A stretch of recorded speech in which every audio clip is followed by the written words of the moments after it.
संप्रभुता के साथ क्या कॉम्प्रोमाइज हुआ है, यही सवाल पूछा गया था डीजी एयर डिफेंस से। उन्होंने क्या कहा है सुन लीजिए। उनका सवाल ही नहीं है। अरे Rahul Gandhi tweeted, informing Pakistan at the start of our attack was a crime. Does the Indian defense mechanism ever tell the adversary, tell the enemy that this is what we're going to strike? For any conflict to be successful, a surprise is the greatest element. And the very fact that, we got 100 terrorists, if not more, in their respective places where the camps were. I mean, that itself gives you an answer. तो ये है DG army air defence lieutenant general Sumer डा कुन्हा। उनसे पूछा गया क्या हम कभी एडवांस में इंफॉर्मेशन देते हैं। उन्होंने कहा एलिमेंट ऑफ सरप्राइज नहीं होता, अगर हमने पहले से बताया होता तो हम 100 आतंकवादियों को ढेर नहीं कर पाते। Welcome to Saptagiri NPS University. Admissions open for BE, BCA, MBA and MCA for the academic year 2025-26. Enroll now.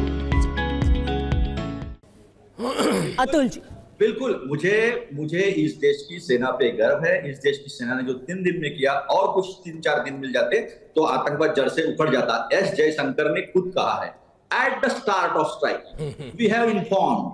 उन्होंने कहा कि वी आर स्ट्राइकिंग, यानी हम करने वाले हैं। ये सारा मैंने आपके इस पर भी सुनाया, पब्लिक डोमेन में उपलब्ध है। तो इस देश के विदेश मंत्री को इस तरह से उनको इन्फॉर्म करने की क्या जरूरत थी पहले। डीजीएमओ ने जो कहा उस पर हमें भरोसा है, मिलिट्री ने जो ब्रीफिंग दिया उस पर हमें भरोसा है। तो फिर कैसे 100 लोग को मार पाते? अगर एलिमेंट ऑफ सरप्राइज नहीं होता तो कैसे मार पाते 100 आतंकियों को? कैसे आप मौलाना मसूद अजहर के मरकज पर हमला कर पाते? कैसे वहां पर लोग मौजूद रहते? अतुल जी, बस आप इतने सवाल का जवाब दे दीजिए। अगर एलिमेंट ऑफ सरप्राइज नहीं होता, या फिर पाकिस्तानी इतने मूर्ख है कि पता होने के बावजूद भी वो सरप्राइज हो गए? एक बात आप समझ लीजिए, हाफिज सईद जिंदा है, ओरिजिनल था ना, वहां पर हेडक्वार्टर था ना। अजहर मसूद जिंदा है, जिसको ये लोग छोड़कर आए थे। तो क्या ये फिक्स्ड मैच? सैफुल्लाह, सुनिए ना, जो सैफुल्लाह जिंदा है ना, जिसने पहलगाम का मास्टरमाइंड है, वो जिंदा है। अजहर मसूद जिंदा है, हाफिज सईद जिंदा है, सलाउद्दीन जिंदा है। अच्छा, और मैं एक बात बता रहा हूं आपको, आप मुझसे सवाल मत पूछिए, सवाल एस जयशंकर से पूछिए कि आपने ऐसा क्यों किया, आपने क्यों इन्फॉर्म किया। राजीव जेटली, तो यानी कि जो 100 लोग मारे गए हैं वो दिखावे के लिए आपने इधर उधर मरवा दिए।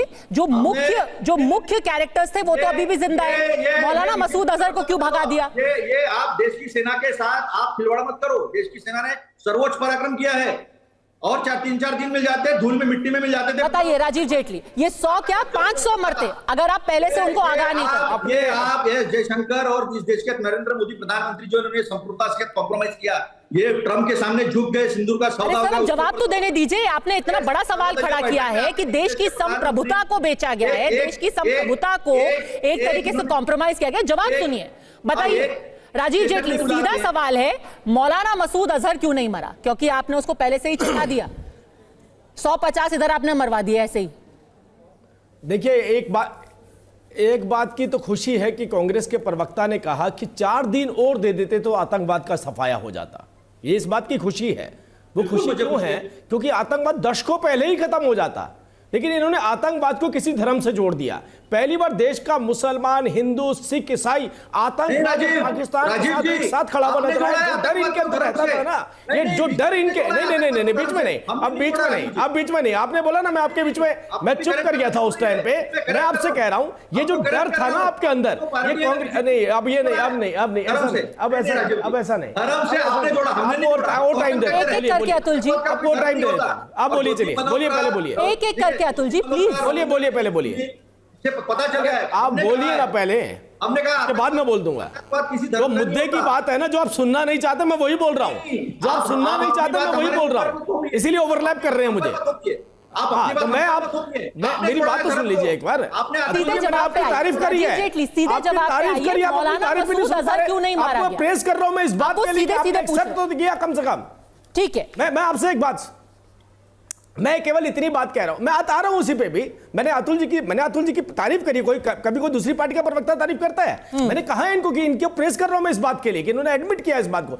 मैं ये कह रहा हूं कि ये दशकों पहले आतंकवाद खत्म हो जाता, लेकिन इनके मन में एक बात रखी हुई थी कि अगर हम आतंकवादियों को मारेंगे तो हमारे देश का मुसलमान जो वोटर है वो हमसे छिटक जाएगा। अरे वही मुसलमान देश का खड़ा होकर बोल रहा था पाकिस्तान के अंदर एक एक आतंकवादी ठिकानों का सफाया होना चाहिए। तो अगर आपके मन से डर निकल जाता ना तो आतंकवाद दशकों पहले खत्म हो जाता, जिसके लिए आप हमें कह रहे हैं कि 4 दिन और होते तो जड़ से खत्म हो जाता। अरे ये तो मान लिया आपने कि हमने कितने अंदर घुस करके मारा कि 4 दिन में हम उस काम को कर सकते थे जो आप दशकों में नहीं कर पाए। मसूद अजहर बच गया, वही तो वो कह रहे हैं कि ये दिखावा है। मसूद अजहर बच गया क्योंकि आपने बता दिया, मसूद अजहर बच गया क्योंकि आपने बता दिया, ये उनका इल्जाम है।